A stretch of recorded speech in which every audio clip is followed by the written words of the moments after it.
Est-ce qu'on peut pleurer devant un écran parce qu'un choix fictif a priori nous déchire vraiment? Est-ce qu'un jeu peut nous forcer à revisiter nos propres renoncements, nos propres fidélités secrètes, nos pertes non digérées? Est-ce qu'on peut, à travers une aventure numérique, mesurer l'ampleur d'un deuil intérieur? Aujourd'hui, je t'emmène dans un épisode un peu particulier, un peu métaphysique, un peu écorché même peut-être. J'ai terminé le jeu Clair-Obscur Expédition 33 et j'ai terminé en larmes. J'ai terminé ce jeu à genoux, en larmes, et le cœur à la fois tellement ouvert et déchiré, non parce que le boss final était trop dur, ni même à cause d'un bug mal placé, pas du tout. J'ai terminé en larmes parce que le choix qu'on me demandait de faire n'était pas un choix de gameplay, c'était un choix de vie, c'était un choix d'âme. Et ce qui est fou, c'est que ce choix, je l'ai vécu comme un miroir absolu de mon propre parcours, de ce que j'ai eu à trancher, à sacrifier, à abandonner ou à révéler dans ma propre réalité. Donc ce que je vais te partager aujourd'hui, c'est plus qu'un simple débrief de fin de jeu. C'est une exploration, un passage, une réflexion sur la vérité, l'illusion, le deuil, et cette capacité que nous avons à choisir la réalité, même si elle nous coûte tout. Et si tu n'es pas joueuse, si tu n'es pas joueur, je t'assure, reste. Parce qu'on n'est pas dans un épisode pour gamers, on n'est pas sur un podcast de gaming. C'est un épisode sur la vie, sur les illusions, sur le deuil, sur les parts de nous qu'on aime, les parts de nous qu'on quitte, sur le choix ultime de rester dans un rêve beau mais faux ou de revenir à une réalité brutale mais vraie. Alors viens, suis-moi car on entre ensemble dans l'ombre et la lumière de Clair-Obscur, Expédition 33. Alors avant de te partager ce qui m'a touché dans ce choix final, je pense qu'il est important que tu puisses savoir de quoi on parle. Donc si tu n'es pas joueur, que tu ne connais rien du monde du jeu vidéo et que tu ne connais donc pas ce jeu spécifiquement, je vais commencer par faire la narration de ce qui se passe dans ce jeu aussi courtement que possible.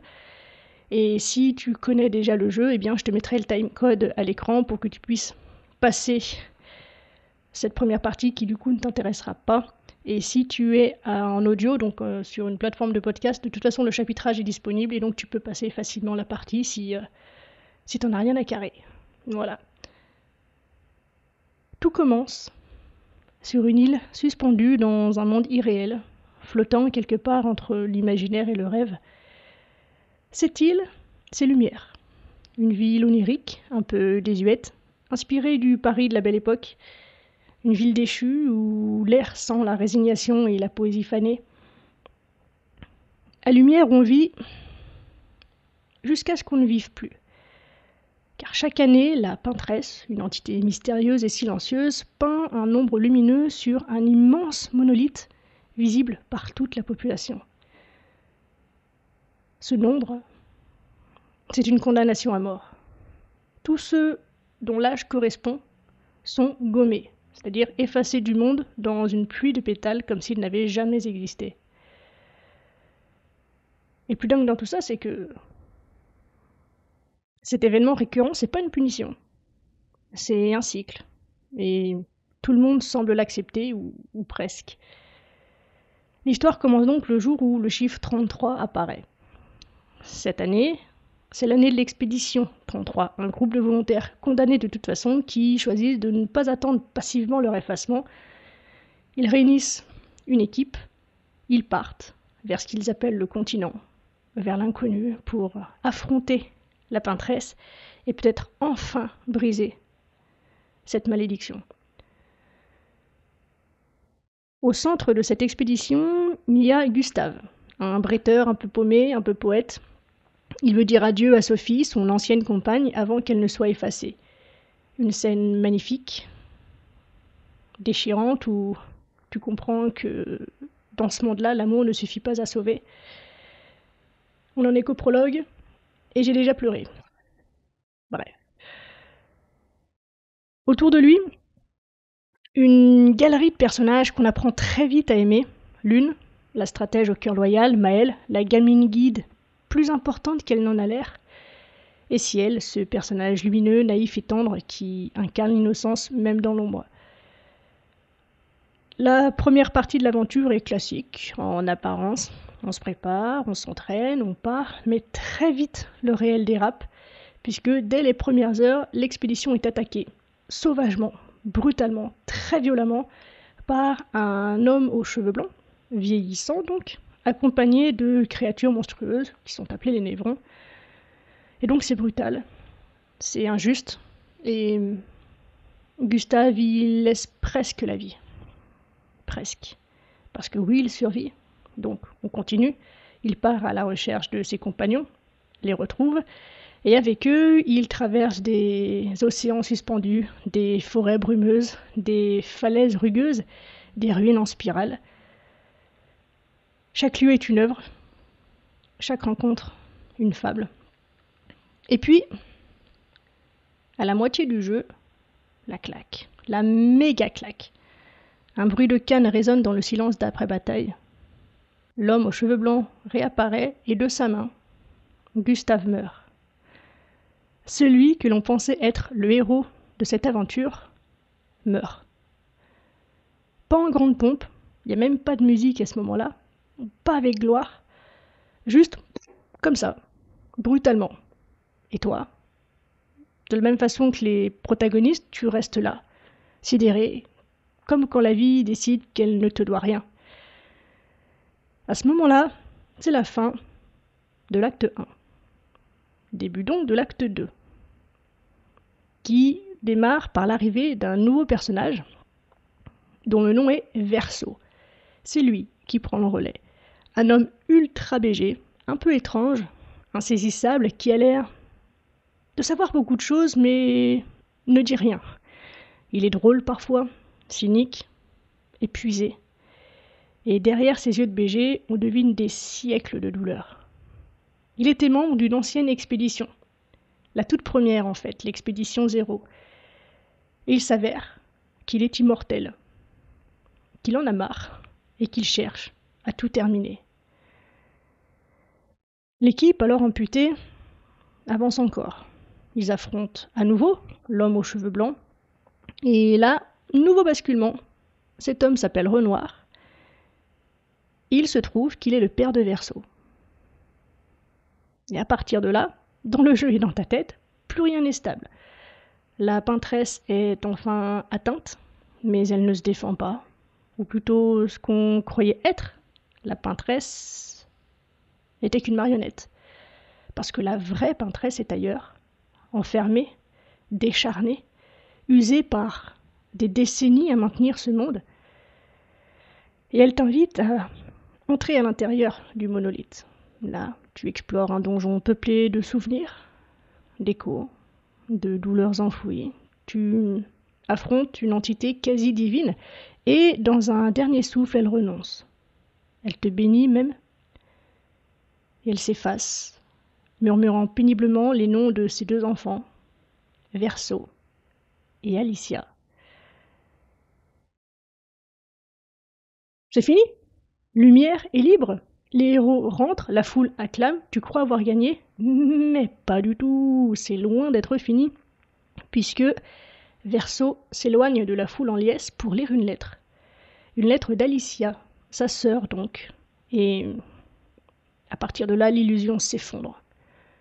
Tout s'écroule, puisque cette lettre nous apprend que ce monde, dans lequel nous avons évolué depuis presque 30 heures, n'est pas réel. Il est un tableau, une création, un refuge. Et la peintresse, contrairement à ce qu'on pouvait croire, n'était pas la cause du malheur. En fait, elle le retardait. Elle le protégeait même. Mais maintenant qu'elle est partie, le gommage recommence. Et pas un à un, comme les fois précédentes, mais pour tout le monde, d'un coup. Donc, d'un coup, lumière s'efface, les personnages s'effacent, le monde entier se dissout dans un souffle, écran noir, fin de l'acte 2. Quand l'image revient, on n'est plus du tout dans le même monde. On se trouve dans un manoir, une tour Eiffel en arrière-plan, un tableau au centre, et autour des membres d'une même famille, les descendants. Renoir, le père, Aline, la mère, Cléa, l'aînée, Verso, et Alicia, la dernière. Ils sont de la famille des peintres, c'est-à-dire des gens capables de créer des mondes entiers dans leurs toiles, mais ils ont été brisés. Ils ont été brisés par la mort, le deuil, la culpabilité. Aline, la mère donc, a fui dans un tableau, peint par son fils défunt, Verso.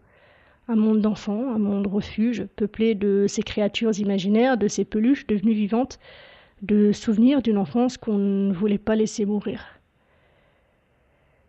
Et Aline, elle s'est perdue là-dedans, au point de risquer sa vie, et Renoir, son mari, est parti la chercher, et leurs enfants ont ensuite suivi.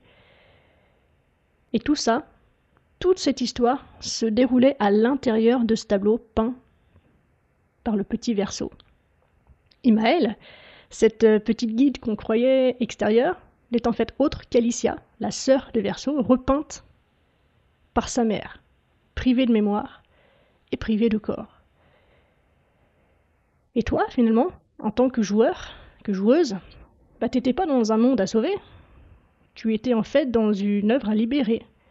Tu étais dans le scénario d'un deuil qui n'est pas accepté. Tout ce monde dans lequel tu as passé au moins 30 heures subit le poids d'une famille qui refuse de faire son deuil. Et c'est donc après toutes ces péripéties qu'arrive ce fameux choix final. Et c'est donc à ce moment-là, même s'il y a plein d'autres moments dans le jeu qui pouvaient jouer ce rôle aussi, c'est là que le jeu devient un miroir intime. Car une fois que tu sais tout, on te laisse le pinceau. Tu peux choisir d'être Verso ou d'être Maëlle, selon ce que tu décides de faire. Et voici le choix donc qu'on te propose. Tu peux incarner Verso et détruire définitivement le tableau. Permettre à Aline, ta mère, de retrouver la paix, mais en faisant ça, tout le monde disparaît. Maëlle, les habitants de Lumière, ce monde entier, et toutes les parts de toi que tu y avais laissées. Tous ces personnages que tu as tant aimés. Gustave, Ciel, Monoko, Esquier, bref, tous devront être effacés, gommés, pour une dernière fois. Deuxième choix, incarner Maëlle, / Alicia, et sauver le tableau. Préserver Lumière, faire revenir tous les êtres gommés, garder vivant ce monde avec ses luttes, ses rires, ses espoirs, mais condamner Maëlle à rester enfermée à jamais dans un corps fictif. Condamner ta mère à l'errance et les condamner toutes les deux à mourir de ne pas vraiment vivre, trahissant ainsi en plus le sacrifice de ton frère et t'épargnant le poids de la culpabilité et d'un corps inutile. Et là, t'es seul, face à toi-même, avec un jeu qui attend que tu répondes à une question. Cette question, toute simple, mais terrible. Qu'est-ce que tu choisis de sauver ?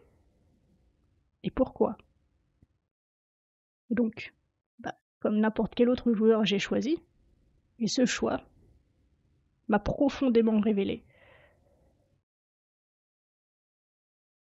Maintenant que tu connais l'histoire et la nature de ce choix impossible, laisse-moi te dire pourquoi ça m'a littéralement mise à genoux. Parce que vraiment à ce moment-là, je me suis effondrée et c'est pas une extrapolation, j'étais en larmes. C'est pas la petite larminette, c'est la grosse larme qui fait des taches sur ton t-shirt et tu sens qu'en fait, en sortant, elle balaye, elle nettoie quelque chose.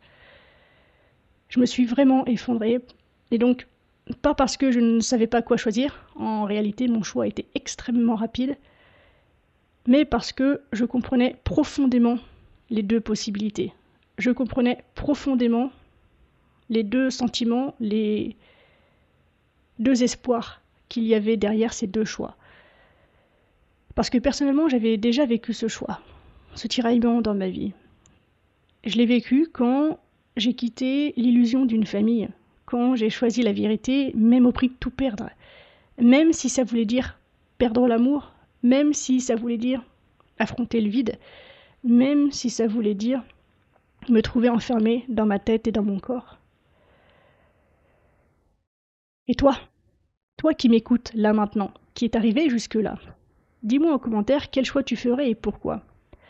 Parce que ce choix que t'impose le jeu, il te cloue, non? Tu vois, je te raconte mon effondrement, mais en fait, je t'invite à creuser le tien parce que ce choix-là, vérité brutale contre douceur illusoire, on l'a tous vécu d'une manière ou d'une autre, à un moment ou à un autre. Et si c'est pas encore arrivé, ça arrivera, c'est sûr et certain. Alors vraiment, dis-moi en commentaire ce que ce dilemme réveille chez toi.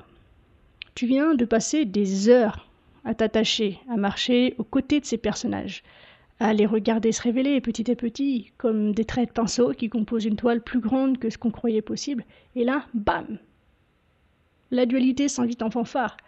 Sacraliser le réel ou embrasser la fiction. C'est exactement ça en fait. Un foutu choix taoïste masqué sous une trame vidéoludique. La vérité brute, crue, qui fait mal mais qui libère, ou la douceur illusoire, la chaleur d'un monde qu'on sait faux, mais dans lequel le cœur a trouvé refuge. Et face à ce choix, je suis projetée dans mon expérience personnelle. Ce jeu ne me parle pas de Maëlle. Il est en fait en train de parler de moi, non? Cette adolescente qui préfère son refuge illusoire à son corps mutilé par les flammes, c'est pas Maëlle. C'est moi. Maëlle, c'est cette part de moi qui a longtemps préféré ses propres créations protectrices à ce qui était vraiment. Ce choix me prend aux tripes parce qu'il touche à l'ultime. Est-ce que je tiens à cette lumière factice qui m'a tenue en vie, ou est-ce que je la rends pour oser toucher ce qui est, sans promesse, sans filet, sans fioriture? Et bordel, c'est pas un choix dans un jeu pour moi, c'est la métaphore parfaite de mon chemin, de mon propre tableau, de cette réalité que j'ai reconstruite après l'enfermement, après les caves, les violences et les silences, de cette vie que j'ai peinte pour me sauver. Et maintenant que je suis là, le pinceau en main et les larmes aux yeux, est-ce que j'ose effacer ce monde créé de toutes pièces pour libérer l'élan vrai? Ou est-ce que je continue à marcher dans ce rêve doux, ce cocon chaleureux dans lequel j'ai redonné un sens aux choses? À ce stade, c'est même plus un dilemme moral, c'est un dilemme ontologique. Et putain, j'en avais les larmes aux yeux. C'est dingue, hein, parce que c'est juste un jeu, et je peux t'entendre derrière ton écran ou derrière ton casque te dire, mais elle délire complètement, c'est juste un jeu. C'est juste un jeu, oui. Et ce choix m'a littéralement déchiré. Je comprends à nouveau tellement les deux points de vue. Dans ma vie perso, j'ai choisi la vérité au risque de tout perdre, ce qui fut le cas. Et je comprends donc tellement, connaissant ce résultat, le désir qui peut naître de cette possibilité de préférer choisir l'illusion d'une vie sans heurts, sans douleur, factice donc. Mais en fait, j'ai pas acheté un jeu, j'ai choisi un miroir. Ce choix est vraiment tout sauf anodin pour moi. Il me parle de moi, de mon histoire, de mon regard sur le monde. C'est pas juste un jeu. C'est une métaphore puissante de ma propre traversée.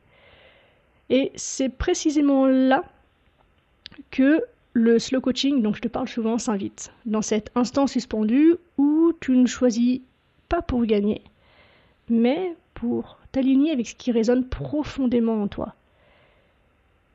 Et quand t'en es là, t'es exactement dans l'œil du cyclone, un putain de cyclone existentiel. Oui, tu as raison, c'est juste un jeu.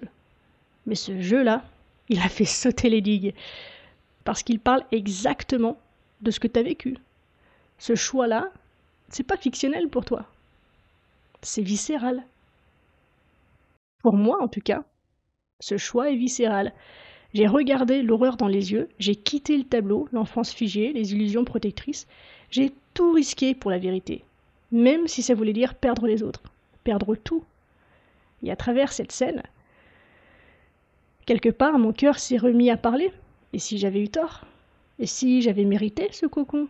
Et si, pour une fois, je pouvais juste choisir la beauté, même fausse, la paix, même fabriquée? Et du coup, au-delà de mon expérience personnelle que ce jeu m'a balancé pleine poire en miroir,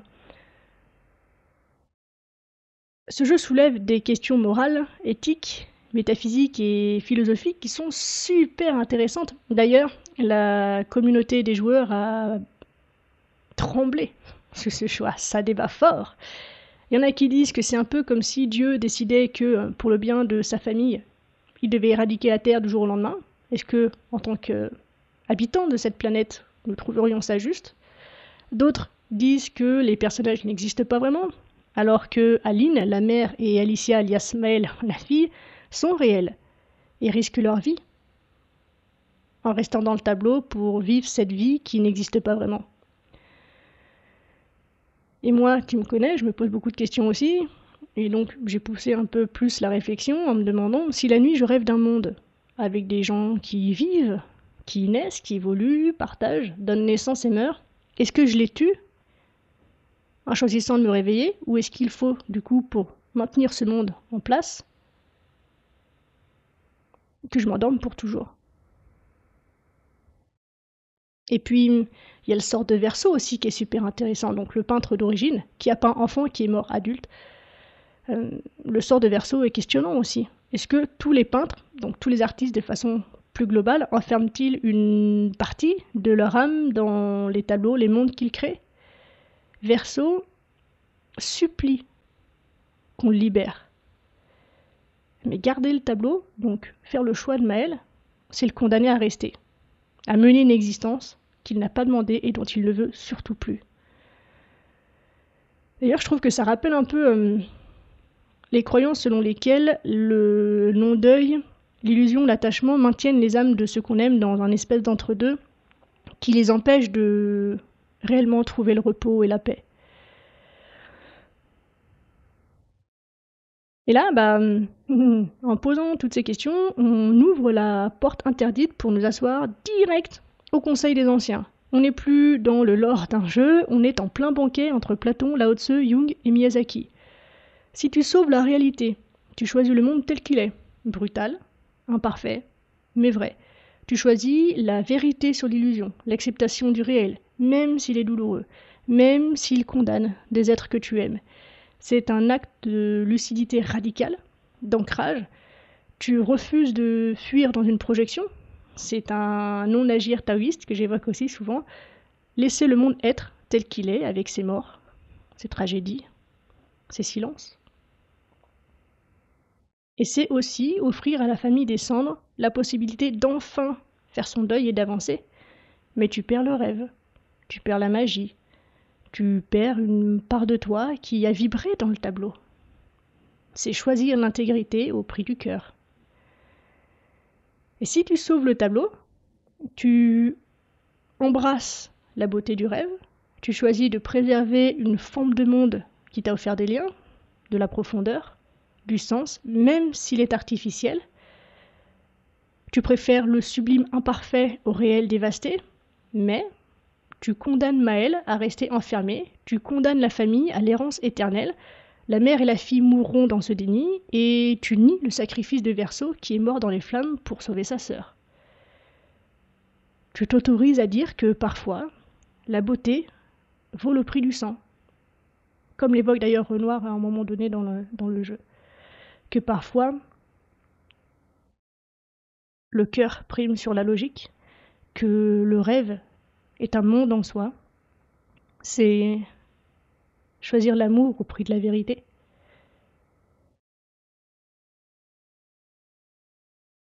Ce choix-là,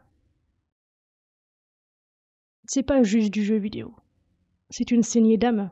On est clairement dans du shadowwork vidéoludique à ce stade, là où les ombres de la morale viennent s'entrelacer avec nos parts blessées, nos élans d'amour, de loyauté, de vérité. Et le pire, c'est que chaque choix semble trahir quelque chose de précieux.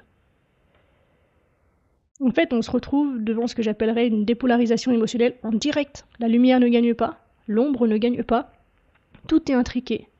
Donc tu ne peux pas gagner au sens propre d'un jeu habituellement, tu ne peux que choisir qui tu es en train de devenir. Et ça, pour un simple jeu, je trouve que c'est super fort. Et pour finir,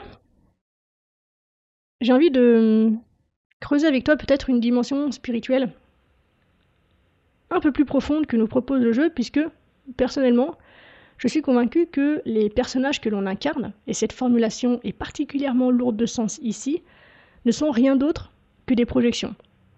Des projections de Verseau d'abord, donc tout le monde un peu imaginaire, donc tous les méchants qu'on va combattre, les alliés imaginaires que l'on va trouver, puis d'Aline, donc la maman, les habitants de Lumière, Alicia, Maël, tel qu'on l'incarne au début du jeu, sont des dessins, des créations de la maman, puis de Renoir, le papa, qui, tant bien que mal, essaye de sortir sa femme de là, et qui a inventé du coup tous les ennemis que l'on a dû affronter, qui a créé le gommage pour effacer petit à petit la création de sa femme. Et pour finir, de Maël. Ils ne sont que des créations, issues d'un imaginaire blessé, biaisé. Ils ne sont que des projections. Et t'as pas idée d'à quel point c'est dur pour mon petit cœur, parce que qu'est-ce que je les aime, ces personnages. Qu'est-ce que je l'aime, cet univers.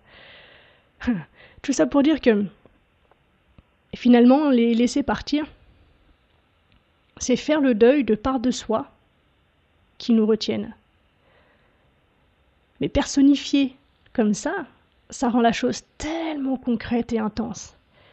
Là, on touche au cœur palpitant du jeu, mais aussi du travail intérieur le plus profond. Cette notion est d'une justesse bouleversante. Les laisser partir, c'est faire le deuil de parts de soi qui nous retiennent. Et bon sang que c'est dur, parce qu'on les aime, ces parts. Même celles qui ont souffert, même celles qui ont tout inventé pour survivre, même celles qui sont devenues des mondes entiers avec leurs paysages, leurs personnages, leurs tragédies et leurs éclats de lumière. Et le jeu l'illustre vraiment très bien. Chaque gestrale, chaque névron, chaque sourire d'Alicia, c'est une mémoire, une part, un petit bout d'émotion figée en forme humaine, un écho d'un soi ancien, encore là, encore presque beau, encore presque vivant.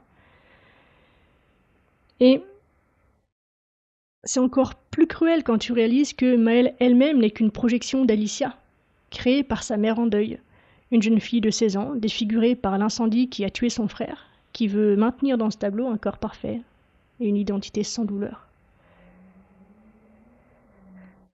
Et là, le jeu te pose la question la plus cruelle. Es-tu prête à arracher Alicia à son refuge, à la forcer à retrouver son corps brisé, sa culpabilité, sa souffrance, ou est-ce que tu la laisses dans son mensonge salvateur qui t'a y emprisonné Verseau, qui la supplie de le libérer? Où se trouve l'égoïsme aussi?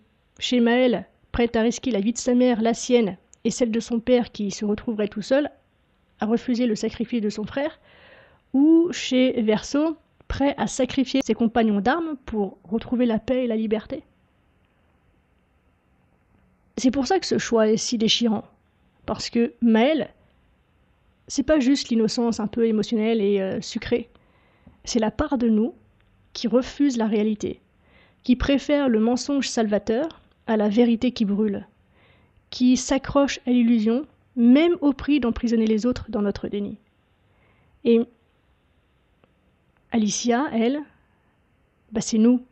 C'est la jeune fille brisée qui doit accepter son corps mutilé, sa culpabilité, la mort de son frère, qui doit renoncer à ce refuge parfait qu'elle s'est créé dans la peinture de sa mère. Et moi, là, devant mon écran, submergée par toutes ces couches de sens, toutes ces projections qui s'imbriquent, j'ai soudain réalisé quelque chose qui m'a littéralement soufflé. En fait, qui est le vrai noyau dans cette histoire? Qui est la seule présence qui n'a rien peint, rien rêvé, rien projeté? C'est nous, le joueur, la joueuse. C'est toi et moi derrière l'écran qui regardons tous ces personnages s'agiter, souffrir, se mentir, se chercher, et à qui revient le choix. Nous, on n'est ni Verseau, ni Maëlle, ni Alicia, ni qui que soit d'autre. On est la conscience qui observe. Et le jeu nous demande « Qu'est-ce que tu choisis d'incarner maintenant ?» La voie du Tao, l'alignement avec ce qui est, même si c'est douloureux, ou la voie de la résistance, de la préservation de ce qui nous tient à cœur, même si c'est illusoire. Et la métaphore peut être poussée encore un peu plus loin. Qu'est-ce qui se passe quand on éteint la console? Verso disparaît, Maël disparaît, Alicia disparaît. Tout ce monde créé par les descendants disparaît. Tout ce monde créé par les développeurs disparaît. Mais nous, conscience du coup, si on garde la métaphore, nous on reste.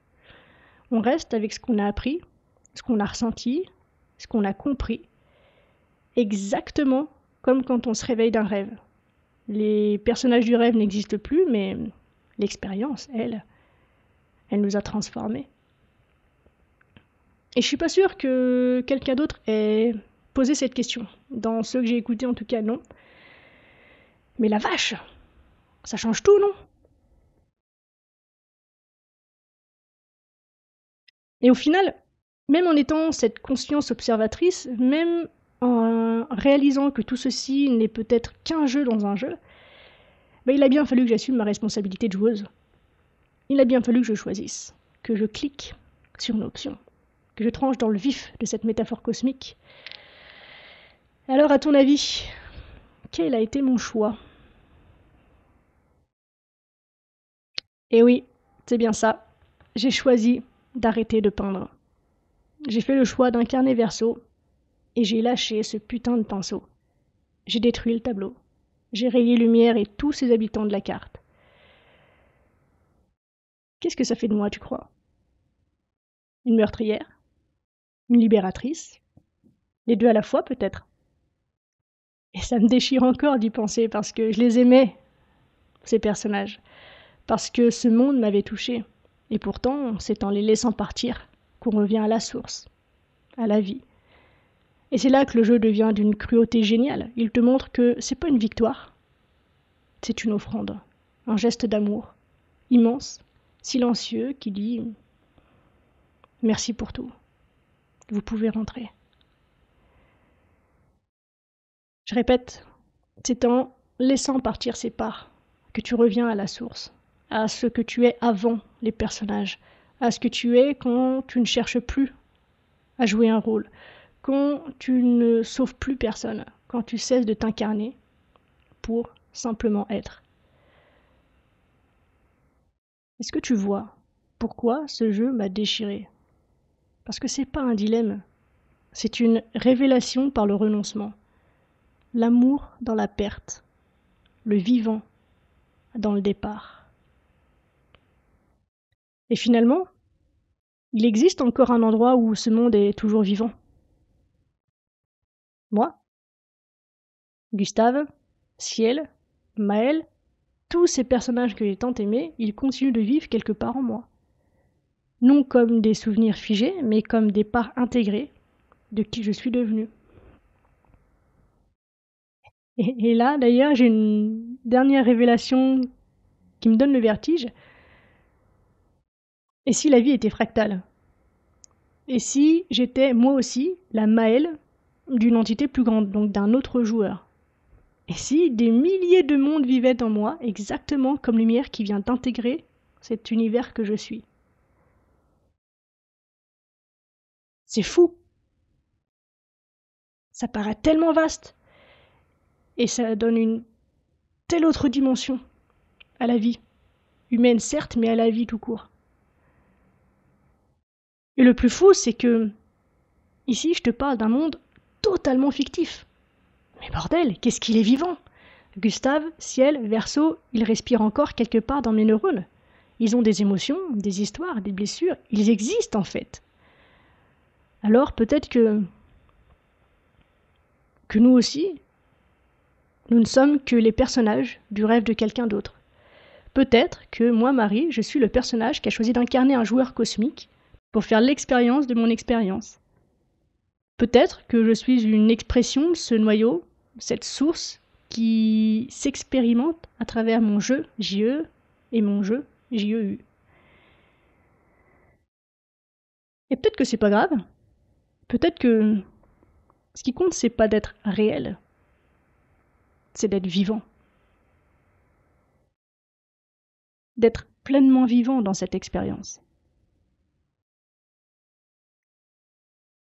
Mais alors, le jour où ce joueur cosmique éteindra sa console, que se passera-t-il?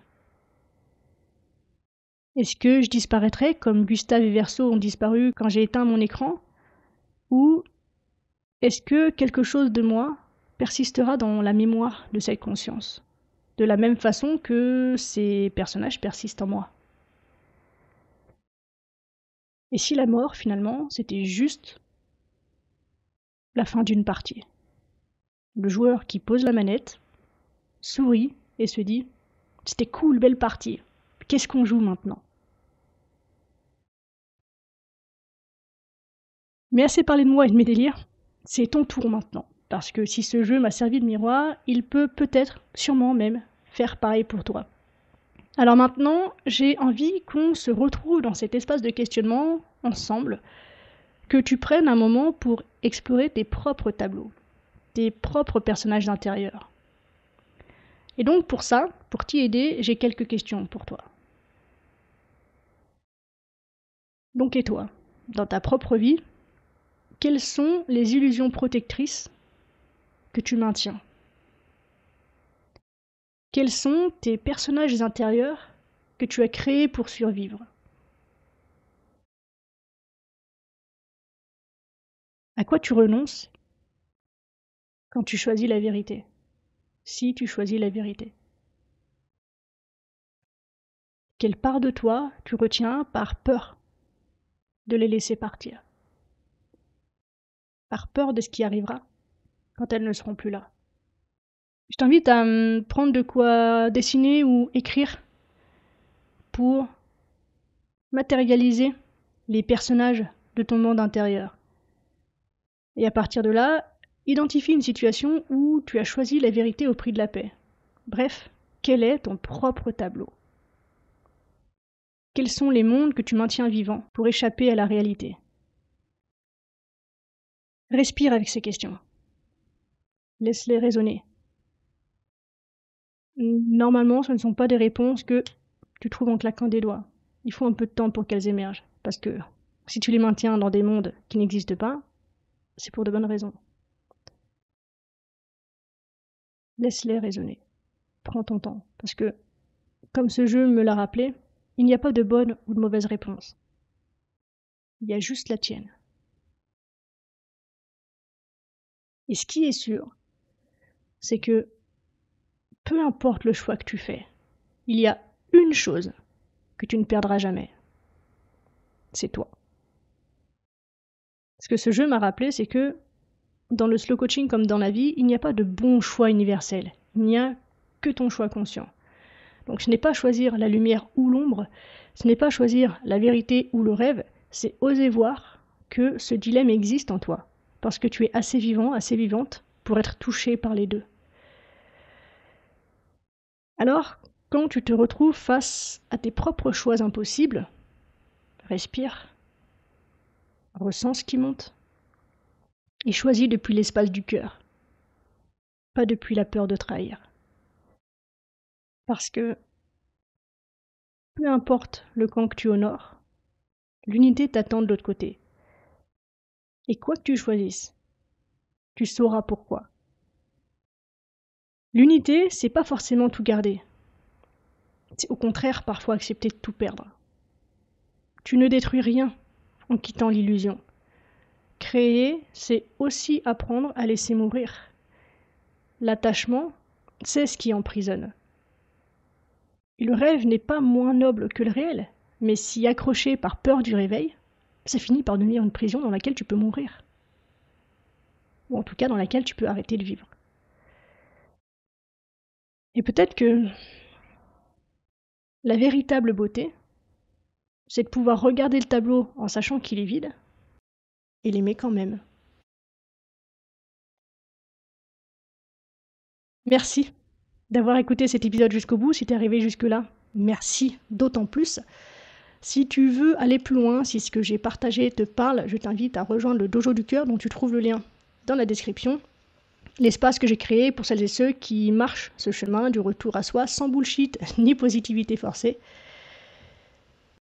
Si ce contenu t'a plu, ce que je pense que c'est le cas si tu es là, je t'invite à partager ce message à des gens qui pourraient en avoir besoin, qui sont bloqués dans des deuils ou dans des décisions qu'ils n'osent pas prendre par peur de la réalité. Donc je t'invite à partager, à commenter, à me faire savoir que ce travail te plaît. C'est le meilleur moyen pour toi de me faire savoir ce qui te plaît, justement, et que je puisse continuer sur cette voie, et aussi de faire connaître mon travail à un plus grand nombre de personnes. C'est un petit clic pour toi d'une demi-seconde, et c'est tellement important pour moi. Donc merci du fond du cœur si tu fais le choix de contribuer à cette expansion. Et si tu veux honorer tes parts, tes personnages, tes mondes intérieurs, laisse-les partir. Laisse-les partir avec amour. Tu pourras ainsi te rendre compte qu'en vérité, tu n'as jamais rien perdu. À bientôt dans l'espace entre les mots.